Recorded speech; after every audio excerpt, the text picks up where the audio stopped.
नमस्कार साथियों। ना रुकना है ना थकना है, बस मेहनत करके लक्ष्य को पाना है।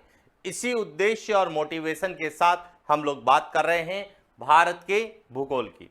और भारत के भूगोल में हम अध्ययन कर रहे हैं भारत की अवस्थिति और विस्तार की। अवस्थिति और विस्तार के अंतर्गत हम दो तरह की स्थिति का अध्ययन करते हैं, एक ग्लोबीय स्थिति का और दूसरा भौगोलिक स्थिति का। और ग्लोबीय स्थिति के अंतर्गत हम अक्षांशीय स्थिति और देशांतरीय स्थिति का हम लोग अध्ययन करते हैं। देखिए, यदि हम बात करें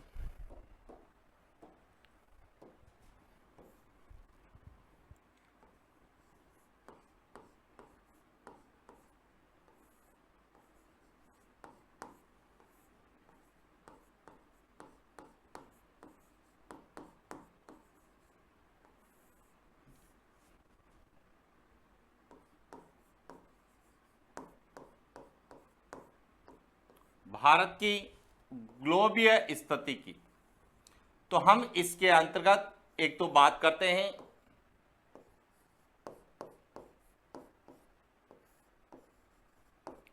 भारत की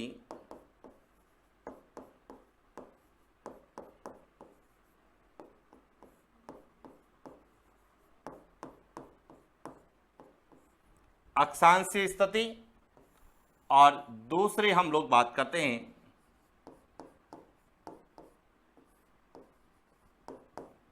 भारत की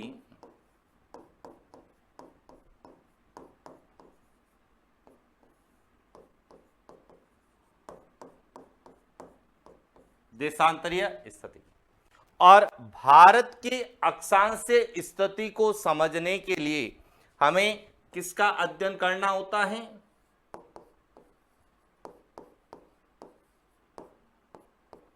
अक्षांश का।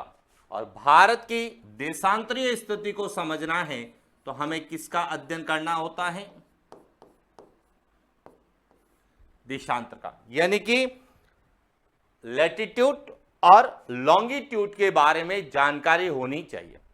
अब हम लोगों ने भारत की अक्षांशीय स्थिति के संदर्भ में अक्षांश लैटिट्यूड का अध्ययन किया था कि लैटिट्यूड क्या होते हैं, लैटिट्यूड की संख्या कितनी होती है, लैटिट्यूड लाइंस क्या होती है, लैटिट्यूड लाइंस की जो है नंबर्स कितने हैं या नंबर्स ऑफ लैटिट्यूड लाइंस कितनी हैं, और साथ ही साथ हमारी पृथ्वी पर जो प्रमुख अक्षांश रेखाएं या अक्षांश कौन कौन से हैं और उन्हें क्या कहा जाता है, इसके बारे में हम अध्ययन कर चुके हैं।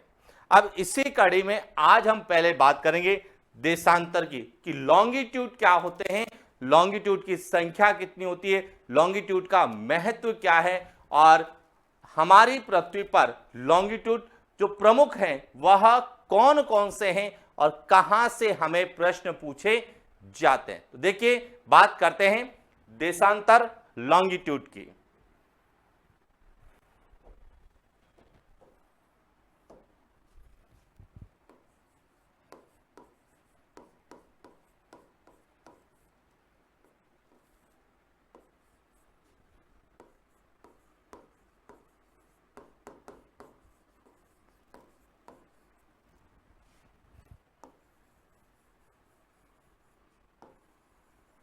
लॉन्गिट्यूड। अब देखिए, देशांतर क्या होते हैं कि जब हमने लैटिट्यूड अक्षांशों के बारे में अध्ययन किया था तब हमने कहा था कि अक्षांश रेखाएं काल्पनिक रेखाएं होती है जो पृथ्वी की सतह पर भूमध्य रेखा के समांतर खींची जाती है। अब देखिए, बात करते हैं देशांतर की। तो अब समझना देशांतर रेखाएं क्या होती है या देशांतर क्या होते हैं।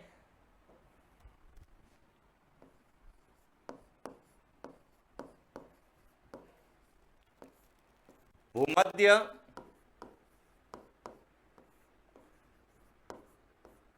रेखा के लंबवत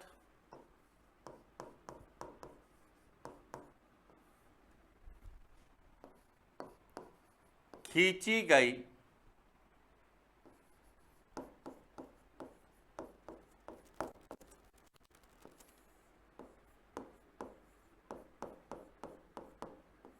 काल्पनिक रेखाएं जो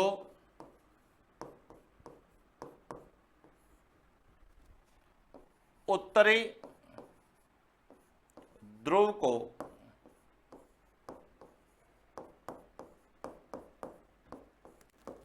दक्षिणी ध्रुव से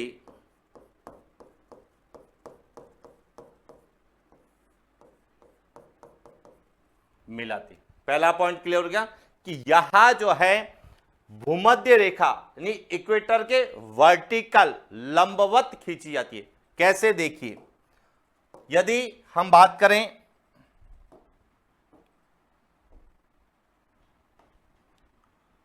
यहां है इक्वेटर, यदि इसे हम भूमध्य रेखा मानते हैं या भूमध्य रेखा है, तो इसके लंबवत जो खींची गई काल्पनिक रेखाएं जो नॉर्थ पोल यहां है,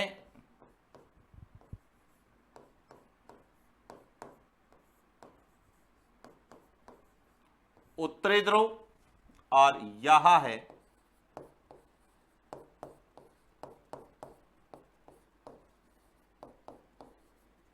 दक्षिणी ध्रुव। यहां इस तरह से भूमध्य रेखा के लंबवत खींची जाती है जो उत्तरी ध्रुव को दक्षिणी ध्रुव से मिलाती है, और इन काल्पनिक रेखाओं को हम क्या कहते हैं? देशांतर कहते हैं। क्लियर? अब जो सबसे इंपॉर्टेंट चीज यहां भी ध्यान रखना कि जो 0 डिग्री देशांतर है, कौन सा? यहां जो मध्य से गुजरता है, इसे हम कहते हैं 0 डिग्री देशांतर, जिसका हम आगे अध्ययन करते हैं। तो इसे ही हम प्रधान मध्याह्न रेखा, प्रधान याम्योत्तर या ग्रीनविच रेखा कहते हैं। तो देशांतर जो है वहां इस ग्रीनविच रेखा के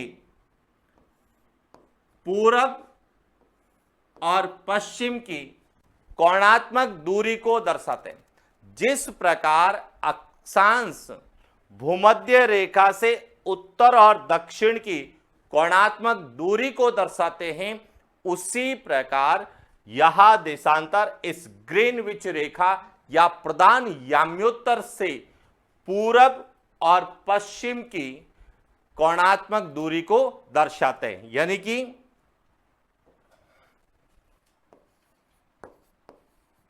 देशांतर या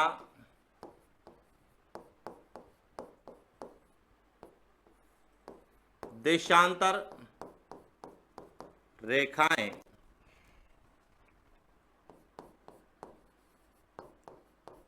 प्रधान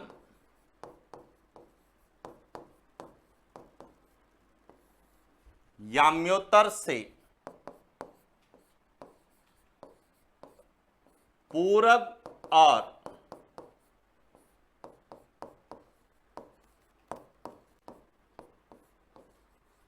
पश्चिम की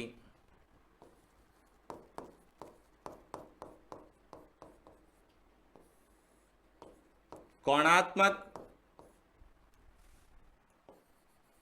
दूरी को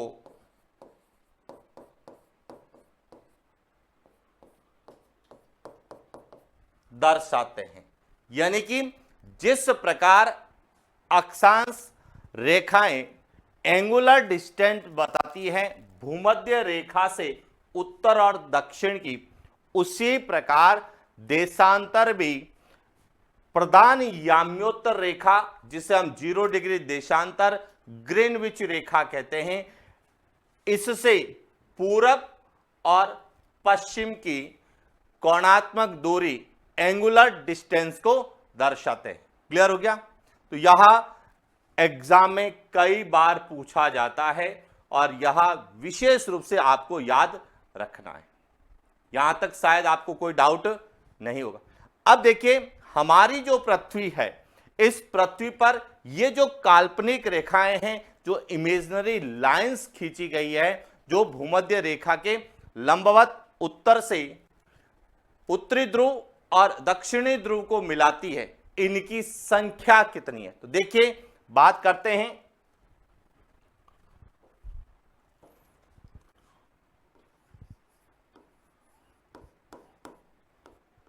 पृथ्वी ऑब्लिक ग्लोब पर कुल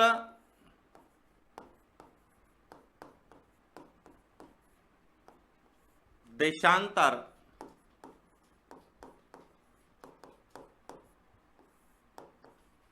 रेखाओं की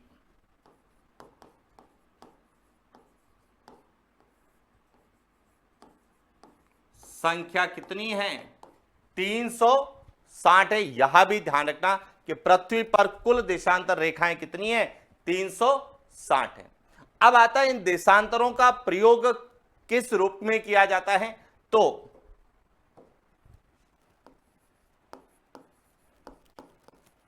देशांतर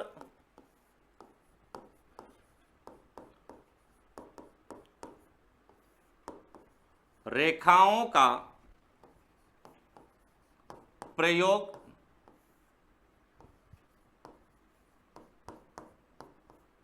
पृथ्वी पर स्थित किसी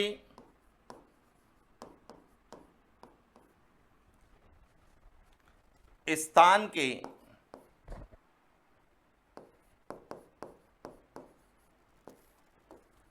समय की गणना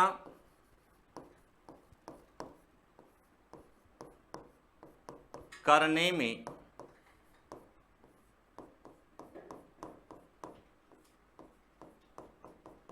किया जाता है। यह ध्यान रखना, देशांतर का प्रयोग हम किसके रूप में करते हैं? कि देशांतरों का प्रयोग हम पृथ्वी पर कोई भी स्थान है उस स्थान के समय की गणना करने के लिए देशांतर का उपयोग करते हैं।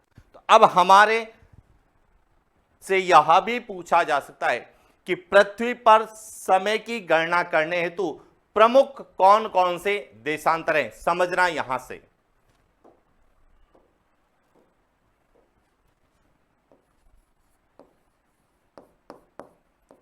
पृथ्वी पर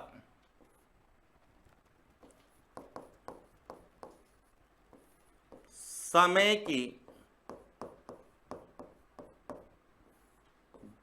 गणना हेतु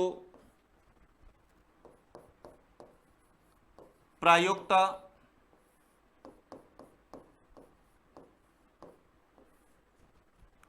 प्रमुख देशांतर। देखिए ग्लोब में या पृथ्वी पर कुल देशांतर रेखाएं कितनी है? 360 है। लेकिन क्या 360 का प्रयोग किया जाता है?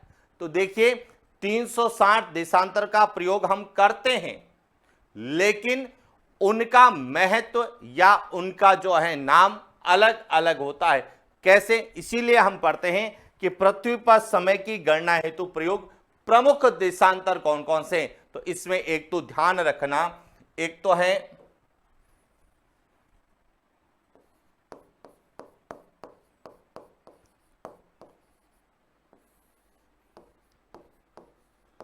ग्रीनविच रेखा है, एक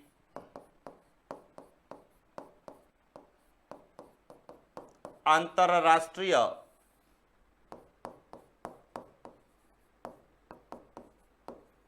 तिथि रेखा है, एक मानक समय रेखा है और एक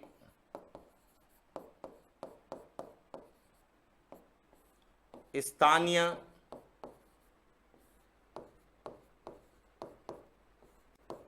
समय रेखा। इनका प्रयोग हम किस रूप में करते हैं?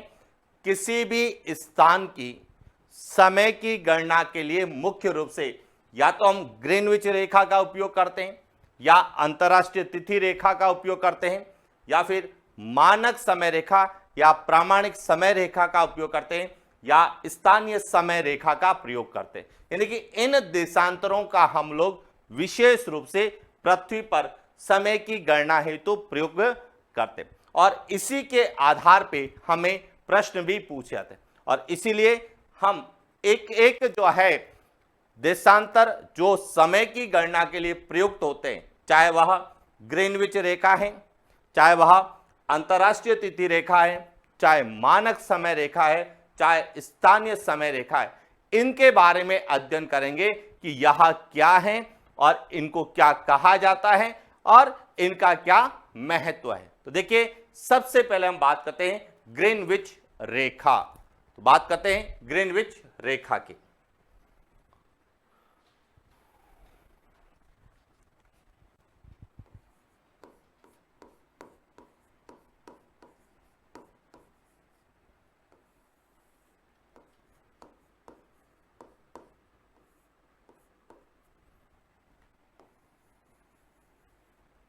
ग्रीनविच रेखा, अब देखिए, सबसे पहले तो आपको यह पता होना चाहिए कि ग्रीनविच रेखा क्या है।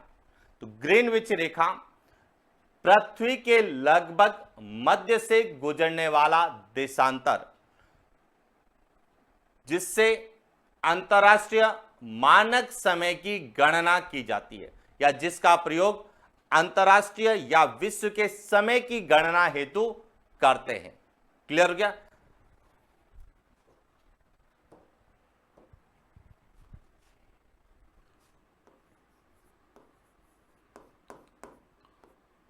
पृथ्वी के लगभग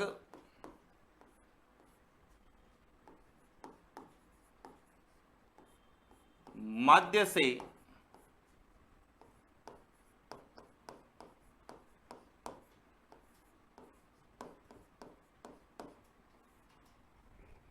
गुजरने वाला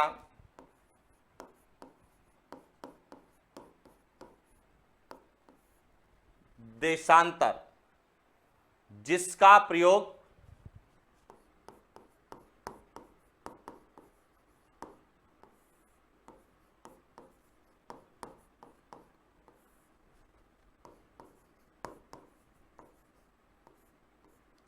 विश्व के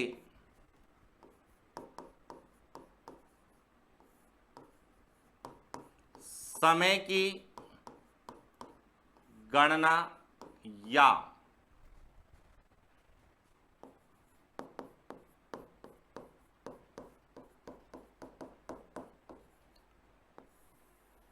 अंतर्राष्ट्रीय मानक समय की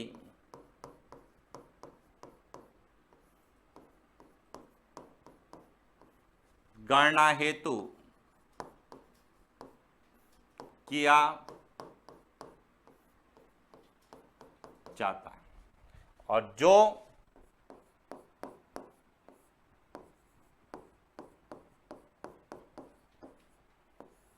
इंग्लैंड के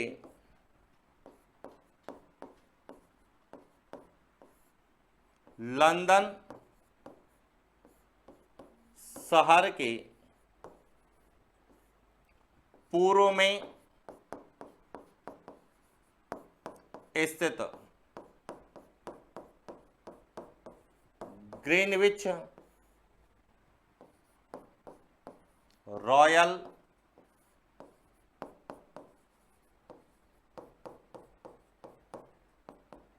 वेधशाला से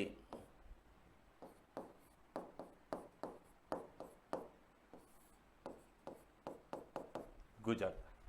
क्लियर हो गया कि ग्रीनविच रेखा क्या है? कि पृथ्वी के लगभग मध्य से गुजरने वाला देशांतर। कैसे समझना? देखिए, यहां पृथ्वी है,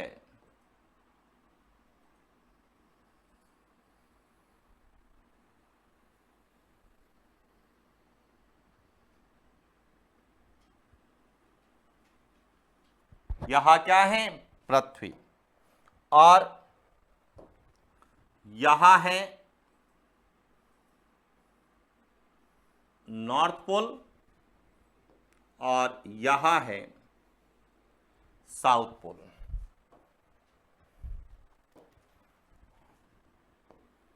यहां है भूमध्य रेखा, इक्वेटर। अब पृथ्वी के लगभग मध्य से, यहां मध्य भाग, यहां पृथ्वी के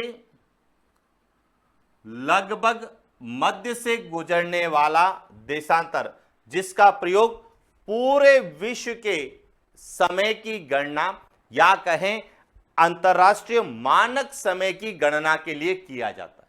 यहां तक क्लियर हो गया। अब इसे ग्रीनविच रेखा क्यों कहते हैं? तो इसका कारण है कि यहां जो है लंदन जो है, आपने नाम सुना होगा, इंग्लैंड का एक शहर है लंदन। लंदन के पूर्व में एक रॉयल वेधशाला है जो ग्रीनविच नामक स्थान पर है, जिसे ग्रीनविच रॉयल वेधशाला कहते हैं। ग्रीनविच रॉयल वेधशाला से यहां गुजरता है, इसीलिए इसे क्या कहा जाता है? ग्रीनविच रेखा कहा जाता है। क्लियर हो गया? अब देखिए, यदि विश्व के मानचित्र में बात करें तो समझना, यहां से यहां विश्व का जो मानचित्र है, इसमें यहां है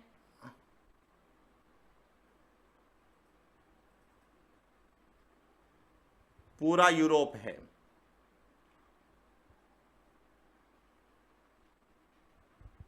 यूरोप है, और यहां है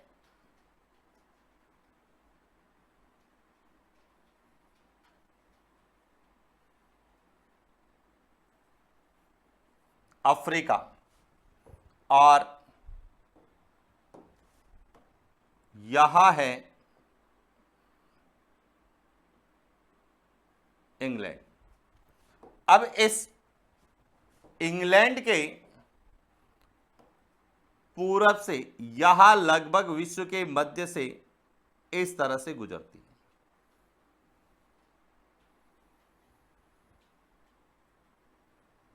इस तरह से गुजर, तो लगभग यहां पूरे पृथ्वी के मध्य से गुजरती है।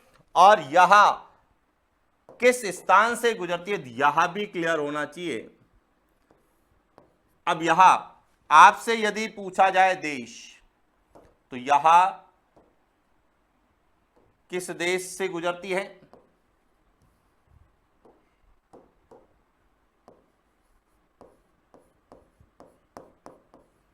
इंग्लैंड से। इंग्लैंड में भी कहां से? लंदन से। लंदन में भी कहां से?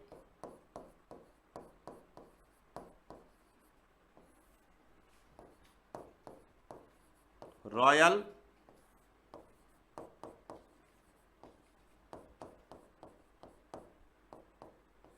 वेधशाला से। और इसीलिए इस ग्रीनविच रेखा को हम ग्रीनविच रेखा के नाम से जानते हैं। यहां तक क्लियर हो गया। अब इसके बाद आता है कि यहां जो ग्रीनविच रेखा है, इसका निर्धारण कब किया गया और ग्रीनविच रेखा को किस किस नाम से जाना जाता है। तो एक एक को लेके बात करते हैं। देखिए,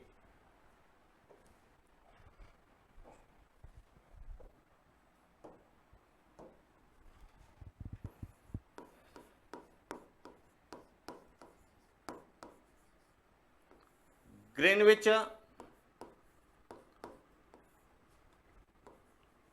रेखा का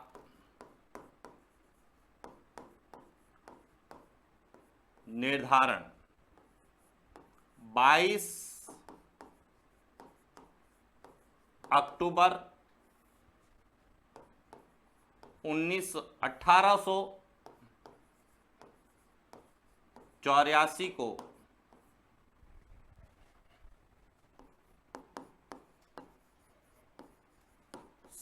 संयुक्त राज्य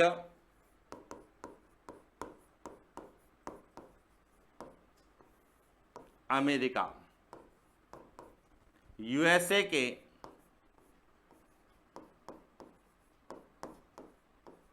वाशिंगटन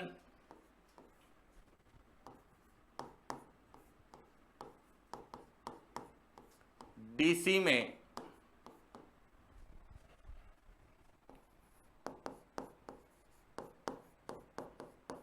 आयोजित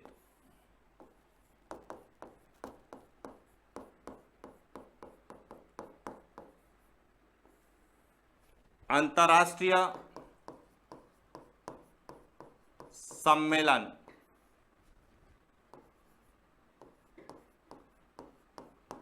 इंटरनेशनल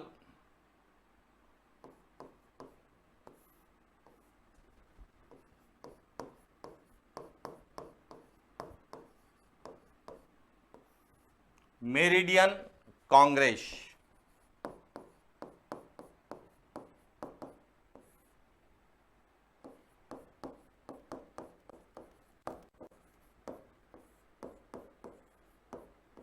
किया गया।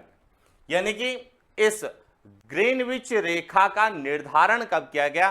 तो 22 अक्टूबर 1984 को यूएसए का शहर वॉशिंगटन डीसी, जिसे हम विश्व की आर्थिक राजधानी के रूप में जानते हैं, क्योंकि जो विश्व के प्रमुख आर्थिक संगठन जिसमें विश्व बैंक है, दूसरा आईएमएफ है, इनका मुख्यालय कहां है? वॉशिंगटन डीसी में। और यह विश्व की जो आर्थिक राजधानी है, इसमें एक अंतर्राष्ट्रीय सम्मेलन हुआ जिसे इंटरनेशनल मेरिडियन कांग्रेस कहा जाता है, और इस सम्मेलन में ही इस ग्रीनविच रेखा का निर्धारण किया गया। अब इस ग्रीनविच रेखा को किस नाम से जानते हैं? तो देखिए, ग्रीनविच रेखा को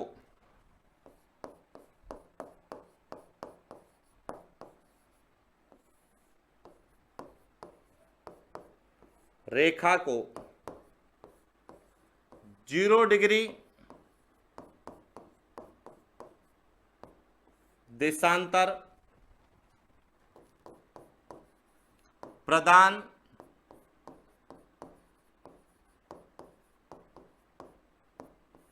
मध्याह्न रेखा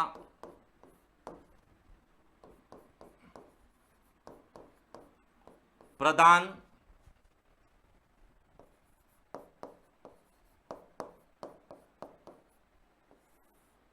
याम्योत्तर भी कहा प्रधान याम्योत्तर भी कहा जाता है। और इसके समय को, यानी कि ग्रीनविच रेखा पे जो समय है, उसे हम GMT के नाम से जानते हैं, यानी कि ग्रीनविच माध्य समय या जुल्लू समय या विश्व समय के रूप में हम लोग जानते हैं। ग्रीनविच मीन टाइम, ग्रीनविच माध्य समय को रूप में हम लोग जानते हैं, यानी कि ग्रीनविच रेखा पे जो समय होता है उसे हम GMT कहते हैं।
क्लियर हो गया?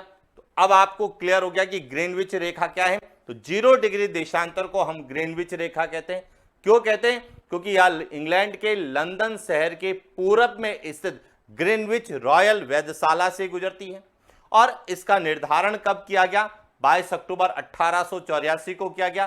कहां किया गया? यूएसए के वॉशिंगटन डीसी में किया गया। और इसे क्या कहा जाता है? तो 0 डिग्री देशांतर कहा जाता है, ग्रीनविच माध्य समय कहा जाता है। क्लियर हो गया? इसके बाद दूसरा जो हमें पूछा जाता है, या पृथ्वी पर समय की गणना के लिए दूसरा प्रमुख जो देशांतर जिसका प्रयोग होता है उसे कहा जाता है अंतरराष्ट्रीय तिथि रेखा, इंटरनेशनल टाइम लाइन। तो देखिए बात करते हैं अंतरराष्ट्रीय तिथि रेखा की।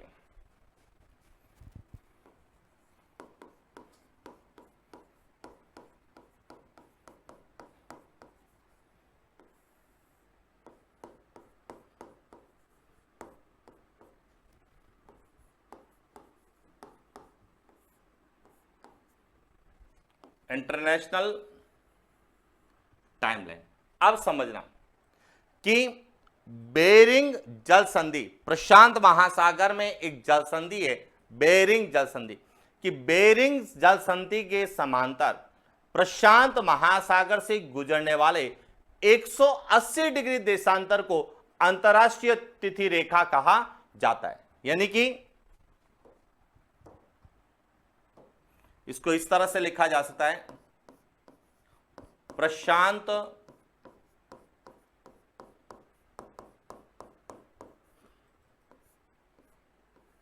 महासागर में स्थित बेरिंग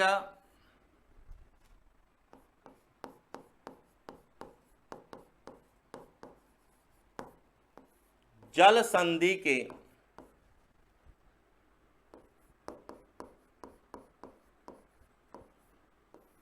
समांतर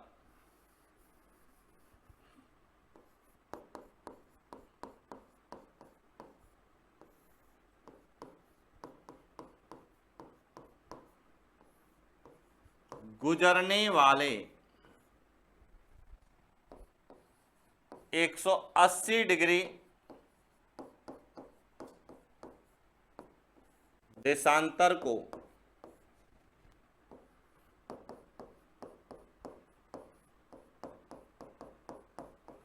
अंतरराष्ट्रीय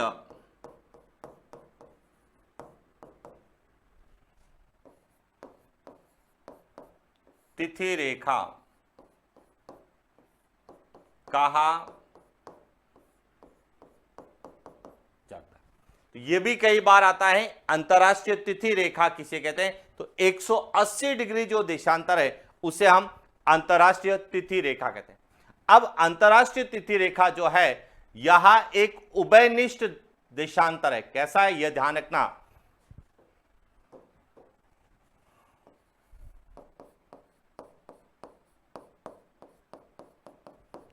अंतरराष्ट्रीय तिथि रेखा एक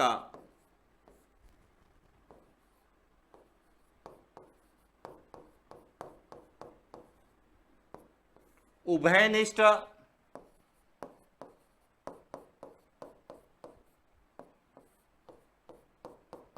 देशांतर।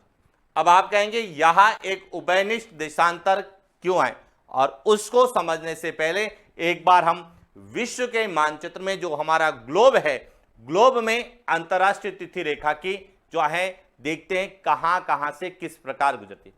तो देखिए यहां जो आपको एक पिक्चर दिख रहा है, यहां है पूरी हमारी पृथ्वी। यहां क्या है,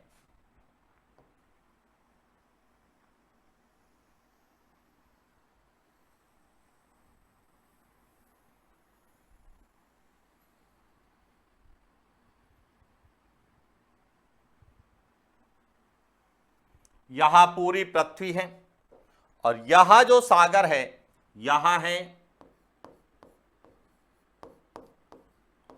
प्रशांत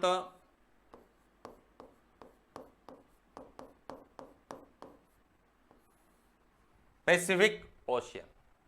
अब इस प्रशांत महासागर में यहां पे एक जल संधि है, इस जल संधि को कहा जाता है बेरिंग जल संधि।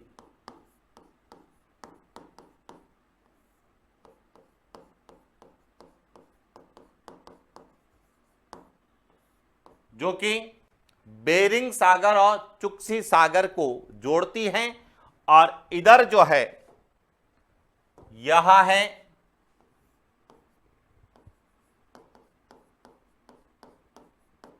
अलास्का, जो कि किसका भाग है, यूएसए का, और यह है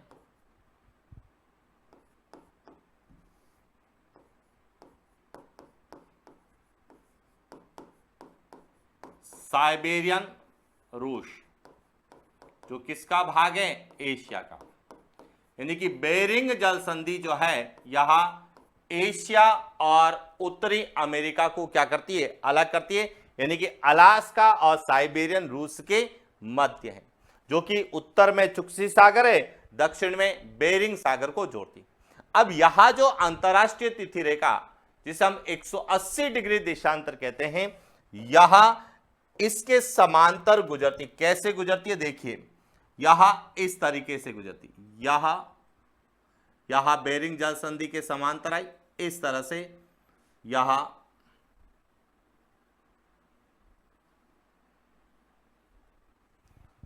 अब यह जो देशांतर है यह है 180 डिग्री देशांतर। क्लियर क्या? और इस 180 डिग्री देशांतर को हम अंतरराष्ट्रीय तिथि रेखा के नाम से जानते हैं। अब प्रश्न आता है कि यह एक उभयनिष्ठ देशांतर है। अब क्यों है, तो इसके पीछे कारण है। वह कारण है कि जब हम पूर्वी गोलार्ध का अध्ययन करते हैं, यदि हम, अब समझना, यहां पर मैं एक लाइन खींचता हूं जिसे ग्रीनविच रेखा कहते हैं। समझना, यहां से यह है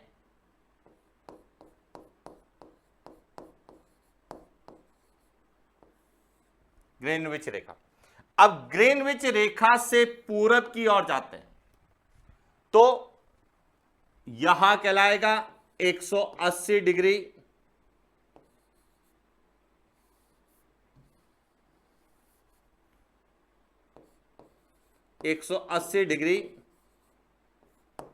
पूर्वी देशांतर। यदि हम ग्रीनविच रेखा से पूरब में 180 डिग्री देशांतर तक जाएंगे तो यह कहलाएगा 180 डिग्री पूर्वी देशांतर। यदि हम मानो यह ग्रीनविच रेखा है और ग्रीनविच रेखा से हम यदि पश्चिम की ओर, यहां पूरब की ओर और यहां पश्चिम की, और यदि हम ग्रीनविच रेखा से पश्चिम की ओर जाते हैं तो 180 डिग्री पश्चिमी देशांतर जो है, यही जो है क्या कहलाती है, अंतरराष्ट्रीय तिथि रेखा। और इसीलिए इसे हम क्या कहते हैं, यह उभयनिष्ठ है।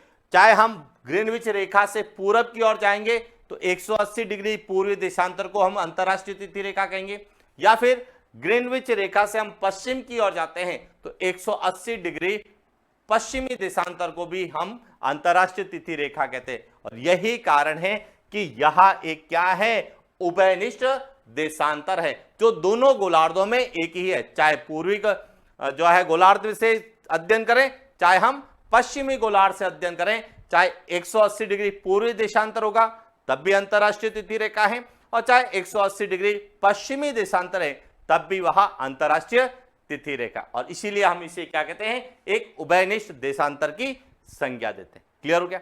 अब प्रश्न आता है कि इस अंतरराष्ट्रीय तिथि रेखा का निर्धारण कब किया गया। तो देखिए, बात करते हैं अंतरराष्ट्रीय तिथि रेखा का निर्धारण।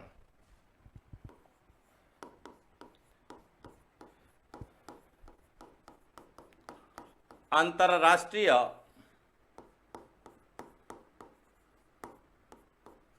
तिथि रेखा का निर्धारण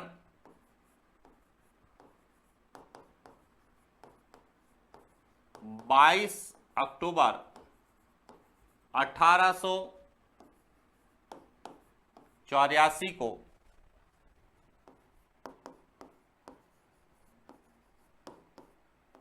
संयुक्त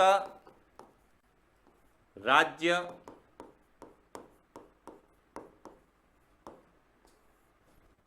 अमेरिका के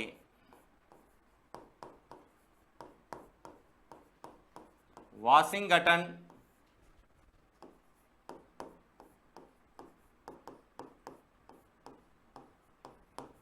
डीसी में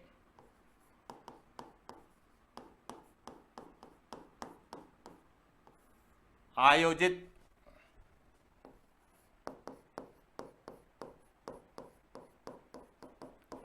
अंतर्राष्ट्रीय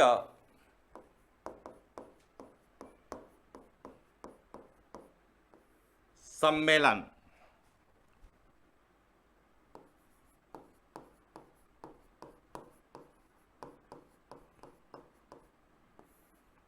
इंटरनेशनल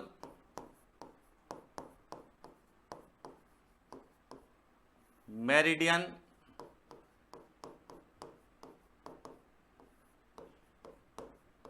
कांग्रेस में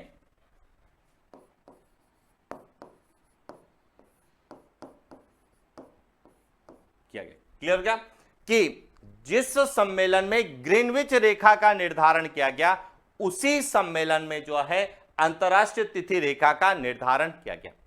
और अंतरराष्ट्रीय तिथि रेखा जो है एक सीधा देशांतर रेखा नहीं है या सीधी रेखा नहीं है, यह क्या है, टेढ़ी मेढ़ी रेखा है। यह भी आपको पता होना चाहिए।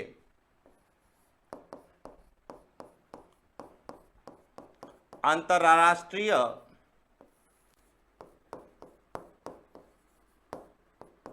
तिथि रेखा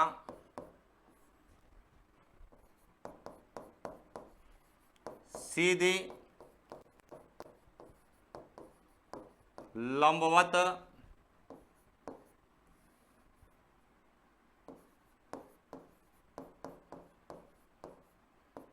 देशांतर रेखा नहीं है, बल्कि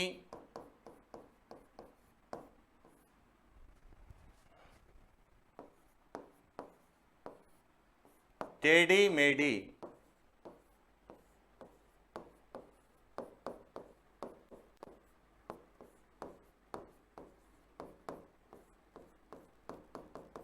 देशांतर रेखा।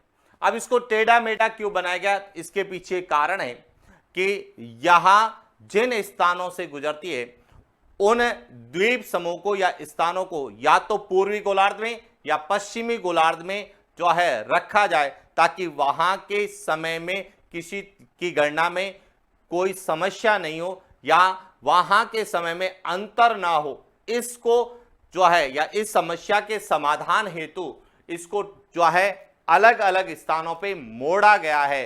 किस तरह से, देखिए, जैसे यहां यदि मैं सीधी बनाऊं तो यहां इस तरीके से चलेगी, इस तरह से। लेकिन या इस स्थान और इस स्थान के समय में अंतर आने की संभावना है। यहां जो द्वीप समूह है इनमें भी अंतर आने की संभावना है।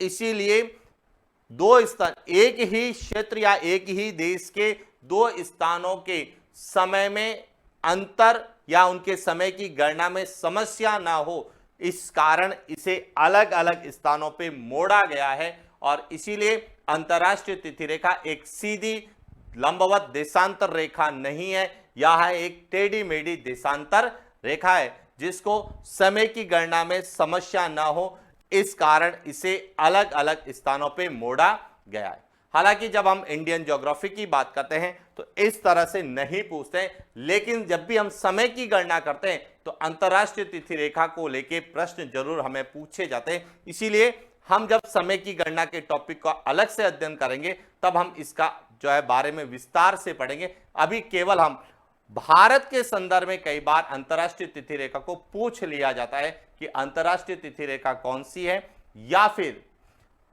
अंतरराष्ट्रीय तिथि रेखा और भारतीय मानक समय रेखा में कितने समय का अंतर है। तो इस कारण जो है हमें पता होना चाहिए कि अंतरराष्ट्रीय तिथि रेखा क्या है, इसकी जो है निर्धारण कब किया गया, यह कहां से गुजरती है और इसकी क्या विशेषता है।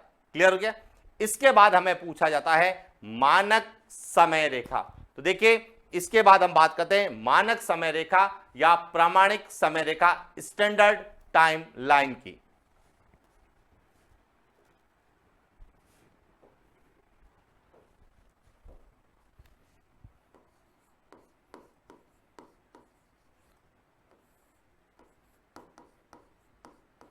मानक समय रेखा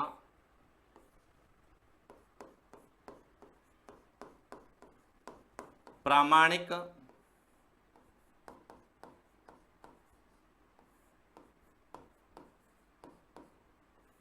समय रेखा यानी कि स्टैंडर्ड टाइम लाइन। अब मानक समय रेखा क्या है? तो मानक समय रेखा किसी भी देश के मध्य से गुजरने वाला देशांतर होता है, जिससे उस देश के समय की गणना की जाती है और जो पूरे देश में लागू होता है मानक समय रेखा कहलाती है। यानी कि मानक समय रेखा की यदि हम बात करें तो क्या होती है?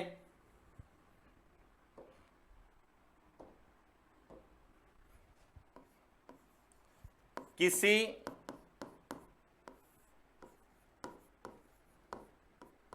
देश के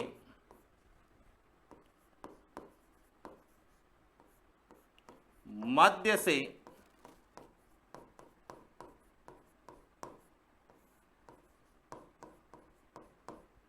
गुजरने वाला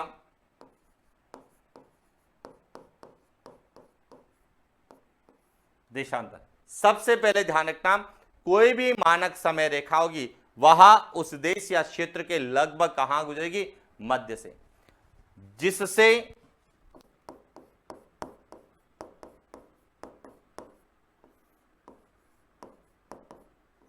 उस देश के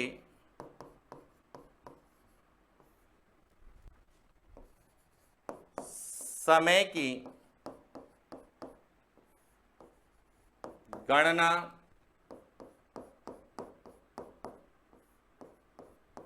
की जाती, जिससे उस देश के समय की गणना की जाती है और जो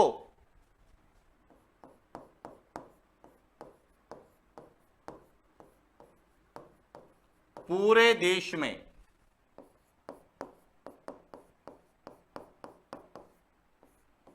लागू होता है मानक समय रेखा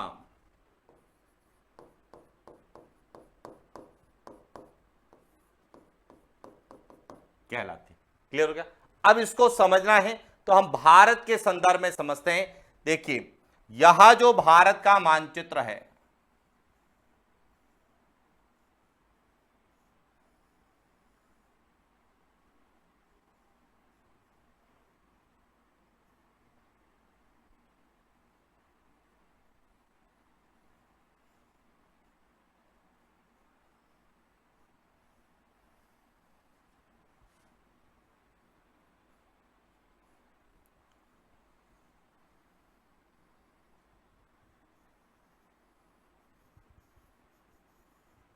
यहां जो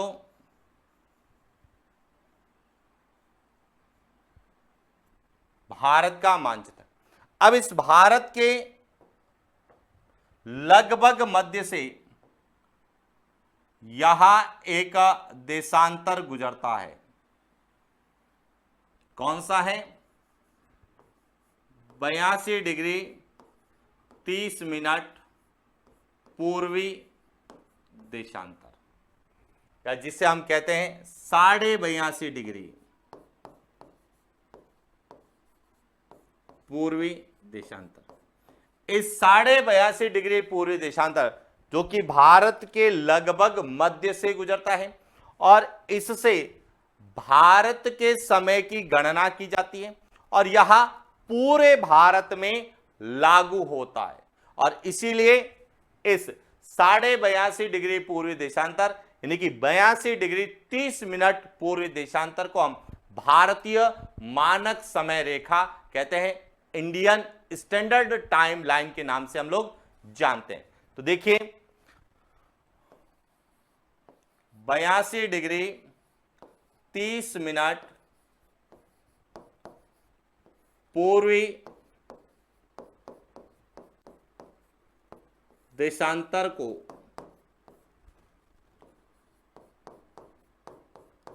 भारतीय मानक समय रेखा कहा जाता है। और यह प्रश्न 2013 के फर्स्ट ग्रेड में पूछा गया था। क्या पूछा गया था कि भारतीय मानक समय रेखा कितने राज्यों से गुजरती है। तो देखिए यह कितने राज्यों से गुजरती है, इसका निर्धारण कहां से किया जाता है, इसके बारे में हम अध्ययन करेंगे जब भारत की देशांतरीय स्थिति और विस्तार को हम पढ़ेंगे। लेकिन यदि आपसे मानक समय रेखा, प्रामाणिक समय रेखा या स्टैंडर्ड टाइमलाइन के बारे में पूछा जाए तो इसका तात्पर्य है कि वह किसी भी देश के मध्य से गुजरने वाला देशांतर है जिससे उस देश या उस क्षेत्र के समय की गणना की जाती है, और साथ ही जो सबसे इंपॉर्टेंट है कि वह समय उस देश या उस क्षेत्र पूरे पर लागू होगा। ऐसा नहीं है कि यह केवल पश्चिमी भारत में लागू होगा या यह कहें उत्तरी भारत में लागू होगा या पूर्वोत्तर में लागू नहीं होगा। नहीं, यह पूरे भारत में लागू होता है। नहीं, इसके आधार पे जो समय की गणना करते हैं वह पूरे भारत पे लागू होती है या पूरे भारत में लागू होती है, और इसीलिए इसे 82.5 डिग्री पूर्वी देशांतर को हम क्या कहते हैं, भारतीय मानक समय रेखा कहते हैं। और ये डायरेक्ट भी एग्जाम में पूछ लिया जाता है कि भारतीय मानक समय रेखा कौन सी है, कहां से गुजरती है या कितने राज्यों से गुजरती है, जिसका हम विस्तार से आगे अध्ययन करने वाले। और इसके बाद जो पूछा जाता है वह पूछा जाता है स्थानीय समय रेखा, लोकल टाइम लाइन। देखिए बात करते हैं स्थानीय समय रेखा की।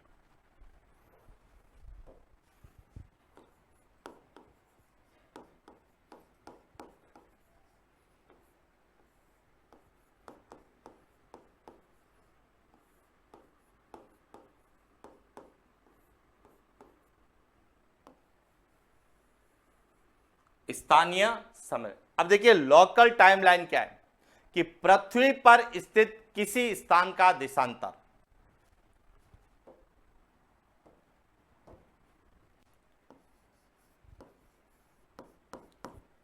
पृथ्वी पर स्थित किसी स्थान से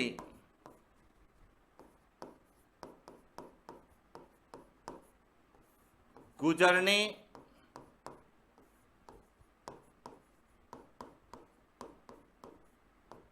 वाला देशांतर, यानी कि पृथ्वी पर कोई भी स्थान है, उस स्थान से जो देशांतर गुजरता है और जिस पर सूर्य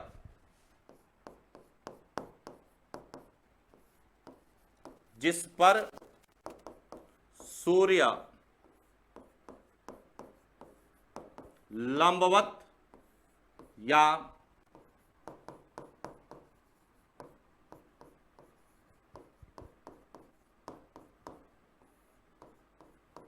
सीधा चमकता है, यानी कि पृथ्वी पर कोई भी स्थान है वहां से जो देशांतर गुजरता है और उस पर यदि सूर्य सीधा या लंबवत चमकता है तो उस स्थान की स्थानीय समय रेखा कहलाती है, या उस देशांतर का जो वास्तविक समय होगा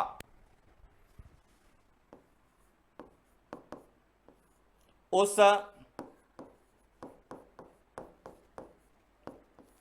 देशांतर का वास्तविक समय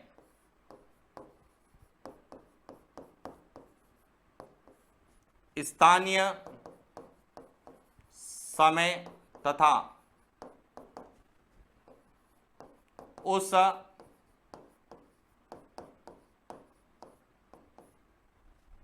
देशांतर को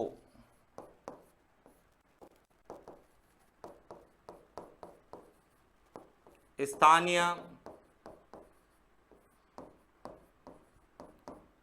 समय रेखा कहा।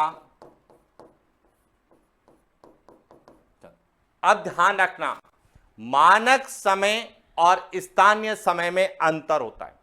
मानक समय पूरे देश या पूरे भौगोलिक क्षेत्र पर लागू होता है, लेकिन स्थानीय समय किसी पर्टिकुलर एक स्थान से ही पर माना जाता है या पर्टिकुलर एक स्थान से संबंधित होता है।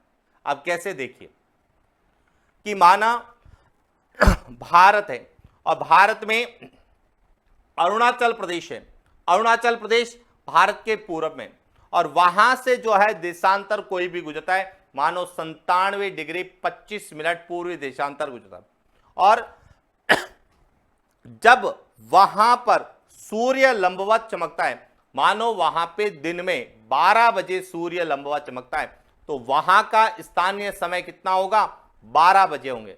लेकिन भारत में उस समय 12 नहीं बजे होंगे।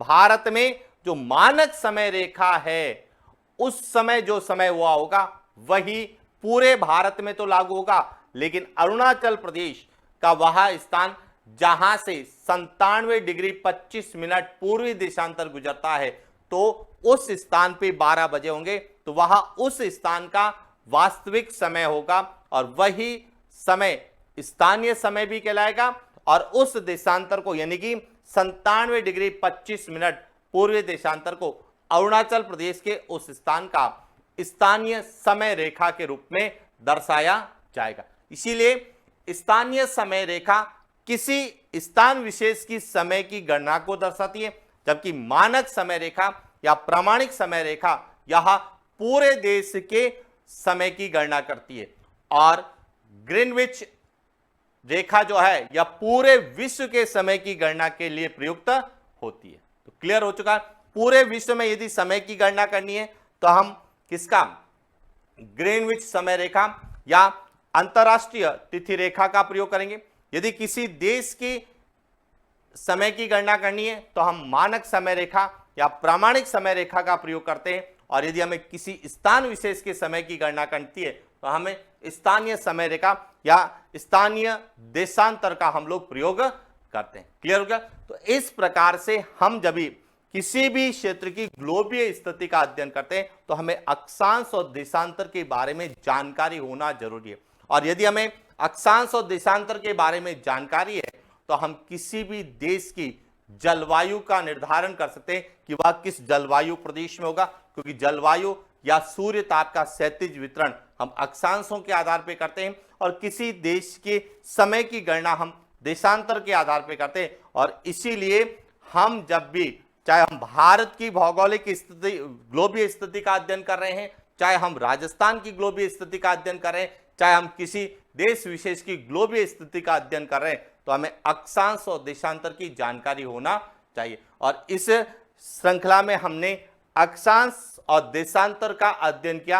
अक्षांश क्या होते हैं, देशांतर क्या होते हैं, अक्षांश रेखाएं कितनी हैं, देशांतर रेखाएं कितनी हैं, अक्षांश रेखाओं का प्रयोग कहाँ करते हैं, देशांतर रेखाओं का हम प्रयोग कहाँ करते हैं, और किस तरह से वह हमें एग्जाम में पूछी जा सकती है, उसके बारे में अध्ययन किया। तो आज के लिए इतना ही। मिलते हैं नेक्स्ट क्लास, जिसमें हम भारत की ग्लोबीय स्थिति, भारत की अक्षांशीय और देशांतरीय स्थिति का विस्तार से अध्ययन करेंगे, ताकि हमें यह क्लियर हो जाए कि अक्षांश और देशांतर को भारत के संदर्भ में किस तरह से पूछा जा सकता है। आज के लिए इतना ही। मिलते हैं नेक्स्ट क्लास। Thank you.